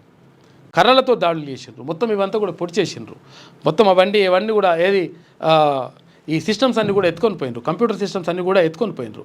40 కంప్యూటర్లు ఇప్పటికి కూడా ఇంకా అక్కడనే పోలీస్ స్టేషన్లో తీసుకొని పోయినరు. చీపురుగట్టును కూడా ఎత్తుకొని పోయినరు. రకరకాలుగా ఇబ్బందులు పెట్టినరు. అయినా కానీ ప్రశ్నించే గొంతుకగా క్యూన్యూస్ ప్రజల పక్షాన్ని నిలిచింది. తీర్మానం వలన ఎప్పుడు కూడా ప్రజల పక్షాన మాట్లాడతాడు. ఎందుకంటే ప్రజలకు అన్యాయం జరిగితే ఎవరైతే బాధితులు ఉంటారో ఆ బాధితుల పక్షాన మాట్లాడడం అనేటువంటిది మీడియా చేయాల్సినటువంటి పని. మీడియా ఎప్పుడు కూడా ప్రతిపక్షంగా ఉండాలంటారు. ఎందుకంటే ప్రజలకు అన్యాయం జరిగినప్పుడు, ప్రజలకు బాధ అయినప్పుడు బాధితుల పక్షంగా నిలవాల్సినటువంటి ఎవరూ లేనప్పుడు అప్పుడు మీడియా ఇక్కడ ప్రజల పక్షాన్ని నిలవాల్సి ఉంటుంది.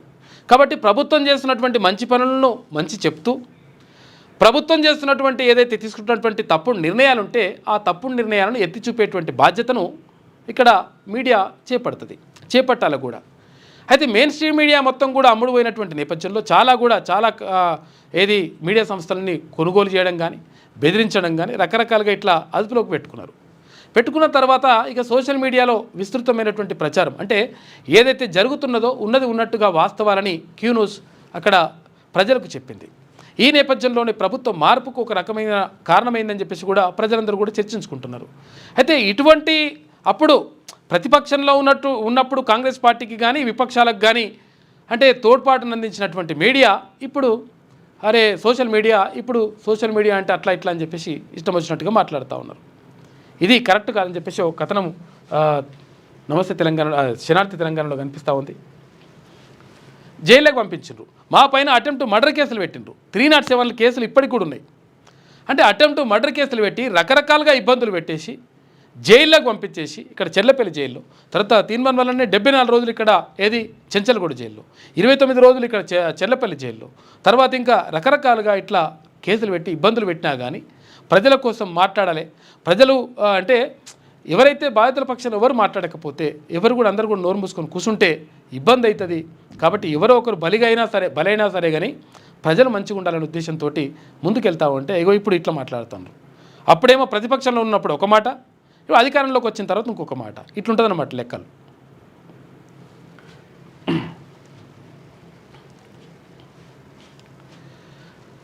ఇక ఈ విషయంలో అప్పట్లో పీసీసీ చీఫ్గా ఉన్న రేవంత్ రెడ్డి అప్పటి బీఆర్ఎస్ సర్కార్పై తీవ్రంగా మండిపడ్డారు. కేసీఆర్ సర్కార్కు సామాజిక మాధ్యమాల సమ్మెట పోటులా మారాయని చెప్పుకొచ్చారు. ఒక విపక్షంగా సోషల్ మీడియా ఛానళ్లకు అండగా ఉంటామని భరోసా ఇచ్చారు. అయితే ఇక బీఆర్ఎస్ ప్రభుత్వం పోయిన 17 నెలల క్రితమే కాంగ్రెస్ సర్కార్ వచ్చిన విషయం తెలిసిందే. అయితే కాంగ్రెస్ సర్కారు వచ్చి ముఖ్యమంత్రిగా రేవంత్ రెడ్డి బాధ్యతలు స్వీకరించిన తర్వాత సోషల్ మీడియాకు పూర్తి స్వేచ్ఛ ఉంటుందని ఆ సామాజిక మాధ్యమాల అధిపతులు భావించారు. కానీ అధికారం ఎవరి చేతుల్లో ఉన్నా అణచివేతే దాని ప్రధాన ఆయుధమని రేవంత్ రెడ్డి నిరూపించారు. రేవంత్ రెడ్డి ముఖ్యమంత్రి అయ్యాక కూడా సోషల్ మీడియా ప్రజా సమస్యలపై ప్రశ్నించడం మానుకోలేదు. నిత్యం ప్రభుత్వంలో జరిగే అవకతవకలను ప్రశ్నిస్తూనే ఉంది. అదే రేవంత్ రెడ్డికి చికాకు తెప్పిస్తోంది. మెయిన్ స్ట్రీమ్ మీడియాలో కన్నా సోషల్ మీడియా ద్వారా ప్రభుత్వం పెద్ద ఎత్తున డ్యామేజ్ గురవుతుందని ఆయన అనేక మార్లు అక్కసు బహిర్గతం చేశారు. అయితే బీఆర్ఎస్ హయాంలో సోషల్ మీడియాను హక్కున చేర్చుకున్న రేవంత్ ఇప్పుడు మాత్రం సామాజిక మాధ్యమాల పేరు చెబితేనే చిరాకు పడుతున్నారు. అయితే అప్పట్లో సోషల్ మీడియాను కార్నర్ చేసిన బీఆర్ఎస్ మాత్రం ఇప్పుడు సామాజిక మాధ్యమాలకు మద్దతు తెలుపుతోంది. అదే సమయంలో రేవంత్ మాత్రం సోషల్ మీడియా గురించి ప్రస్తావిస్తే చిర్రెత్తిపోతున్నారు అని చెప్పేసి ఒక ప్రత్యేక కథనం వేసింది శనార్థి తెలంగాణ దినపత్రిక.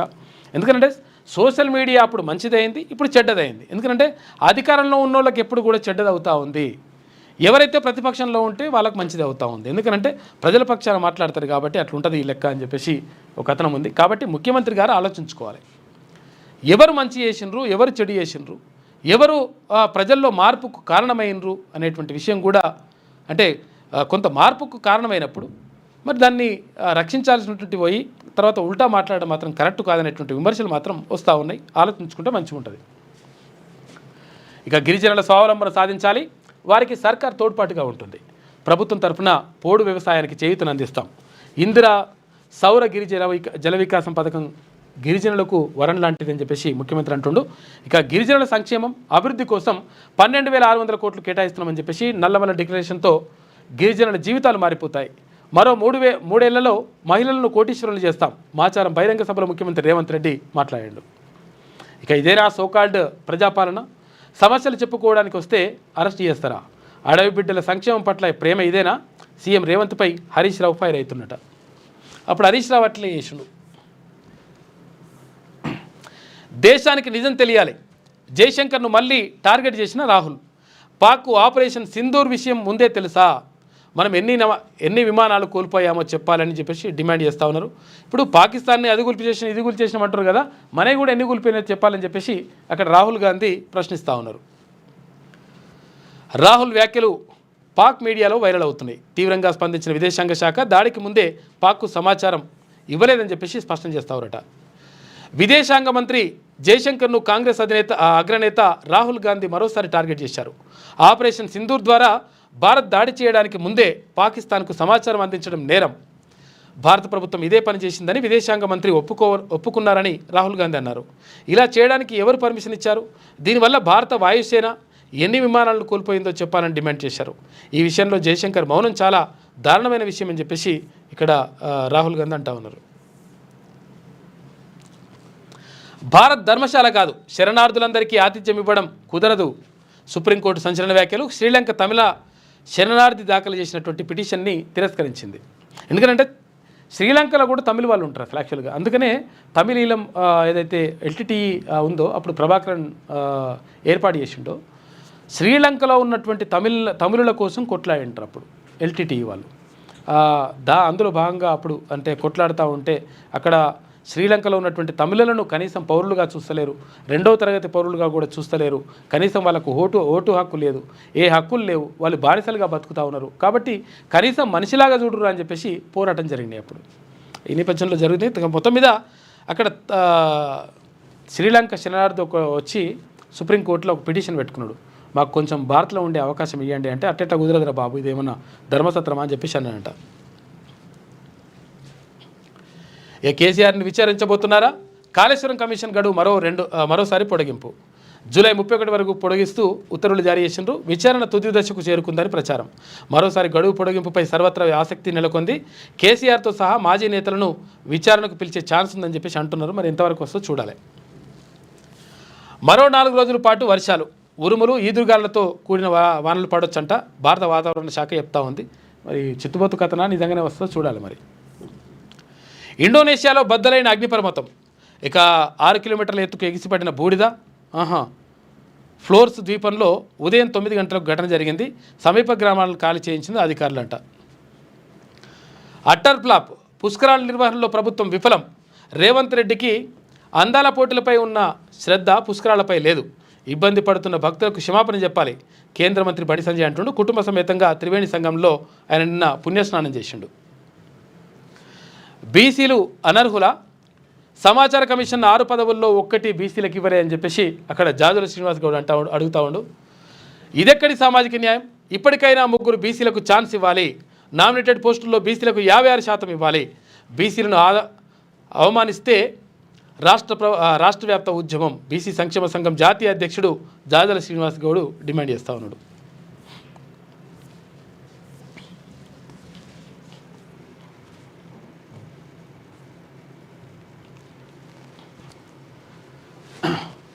ఇక నేటి మాట చూసుకుంటే, నువ్వు ప్రశ్నించే గలానివే మల్లన్న. అవును, ముమ్మాటికి నువ్వు ప్రశ్నించే గలానివే. దొరల దమన నీతిని ఎండగట్టిన సామాన్యుడివే.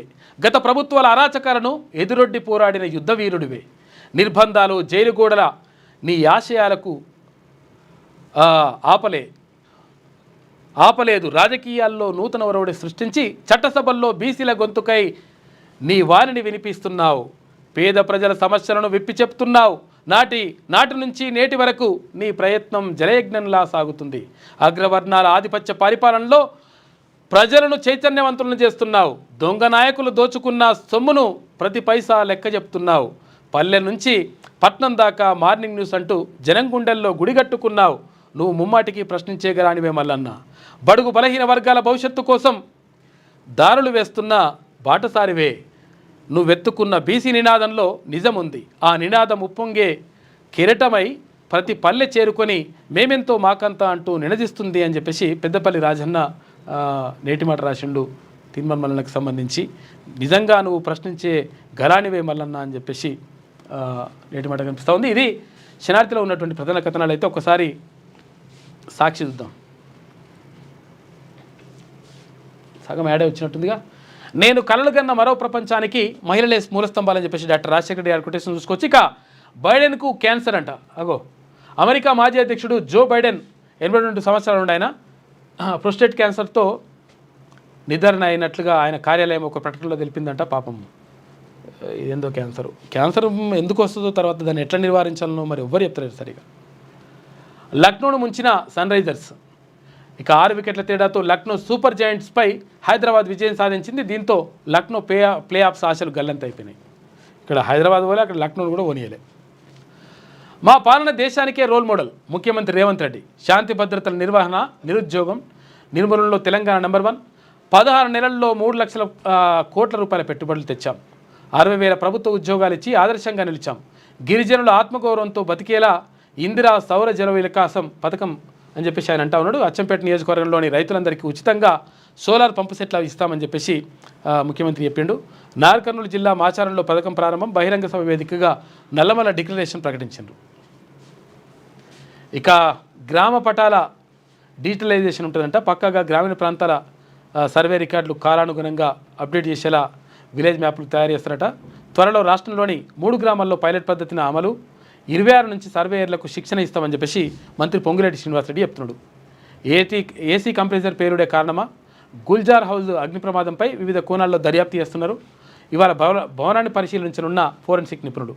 17 మంది మృతుల్లో 10 మంది ఆయంటి వారేనంట. అగ్ని ప్రమాద ఘటనపై సుమోటోగా కేసు స్వీకరించిన రాష్ట్ర హెచ్ఆర్సీ అని చెప్పేసి ఒక వార్త కనిపిస్తూ ఉంది. అంతేనా?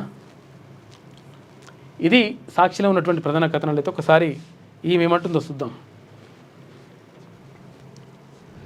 29న రాష్ట్రానికి నైరుతి రాక 4 రోజుల్లో కేరళను తాకనున్న ఋతుపవనాలంట. ద్రోణి ప్రభావంతో 4 రోజులు పలు జిల్లాల్లో వానలు వచ్చే అవకాశం ఉందంట.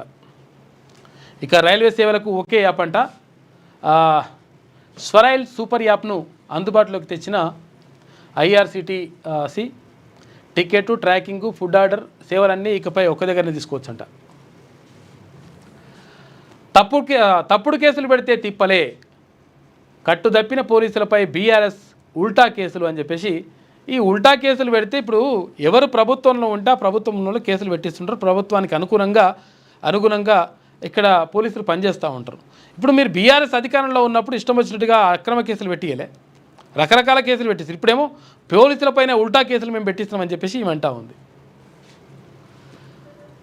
కట్టుతప్పిన పోలీసులపై బీఆర్ఎస్ ఉల్టా కేసులు. రాజకీయ ఒత్తిళ్లతో బీఆర్ఎస్ శ్రేణులపై పోలీసుల తప్పుడు కేసులు, వేధింపులు. 7 ఏళ్లలోపు శిక్ష పడే కేసుల్లోనూ కొందరి అత్యుత్సాహం, అక్రమంగా అరెస్టులు. కోర్టు తీర్పులను ఉల్లంఘిస్తూ ఇష్టారాజ్యం, టార్గెట్ చేసి తప్పుడు సెక్షన్లు బనాయింపు. కార్యకర్తలకు అండగా బీఆర్ఎస్ లీగల్ సెల్ ఉందంట. ఈవో మొదలు డీజీపీ వరకు నోటీసులు. రాజకీయ దురుద్దేశంతో అక్రమ కేసులు పెడుతున్న పోలీసులపై న్యాయ పోరాటం. సామాన్యుడికైనా కాకీలకైనా ఒకే చట్టం. అనేక సందర్భాల్లో న్యాయస్థానాల తీర్పులు అని చెప్పేసి ఈమెకి ఇప్పుడు గుర్తుకొచ్చింది. ఎందుకంటే పోలీసులు తప్పుడు కేసులు పెడతారని ఇప్పుడు గుర్తుకొచ్చింది. తప్పుడు కేసులు ఈమెనే పెట్టించింది. మళ్ళీ వీళ్ళే పెట్టించినప్పుడు బీఆర్ఎస్ అధికారంలో ఉన్నప్పుడు ఇష్టం వచ్చిన తప్పుడు కేసులు. మా పైన దాడి జరిగితే మా మీదనే 307 అటెంప్ట్ మర్డర్ కేసులు పెట్టించారు. మళ్ళీ ఇప్పుడు రాసుకొస్తుంది ఈమె. అందాల పోటీలైనా ఆర్తనాదాలు పట్టవా? నీళ్లు లేని ఫైర్ బ్రిగేడ్లు, ఆక్సిజన్ లేని అంబులెన్సులా? ఇంత నిర్లక్ష్యం అయితే ప్రజలకు నిత్యం ప్రమాదమే. సకాలంలో సాయం అందితే ప్రాణ నష్టం ఉండేది. ఇకనైనా మేల్కొని మరో ప్రాణం పోకుండా చూడాలి. ఘటనా స్థలానికి సీఎం వచ్చి ఉంటే బాగుండేదని చెప్పేసి ఇప్పుడు సీఎం వచ్చే బాగుండేదంటే నిజంగా కూడా ఆఫీసర్ని పంపించేసినారు. అంటే ఇక్కడ మంత్రులు పోయినరు. సరే వస్తే బాగానే ఉంటుండేనేమో కానీ వాళ్ళు పోయిండ్రు కదా, ఆ పని కూడా వేయకపోతుండే కదా అప్పుడు కేసీఆర్ ఉన్నప్పుడు. ఘటనా స్థలానికి సీఎం వచ్చి ఉంటే బాగుండేది. బాధితుల ఆర్తనాదాలు వింటే గుండె చెరువవుతుంది. వారి పట్ల ప్రభుత్వం మానవత్వంతో స్పందించాలి. బాధిత కుటుంబాలకు 25 లక్షల పరిహారం ఇవ్వాలి. మాజీ మంత్రి బీఆర్ఎస్ వర్కింగ్ ప్రెసిడెంట్ కేటీఆర్ అంటున్నట. గుల్జార్ హౌస్ బాధిత కుటుంబాలకు పరామర్శి.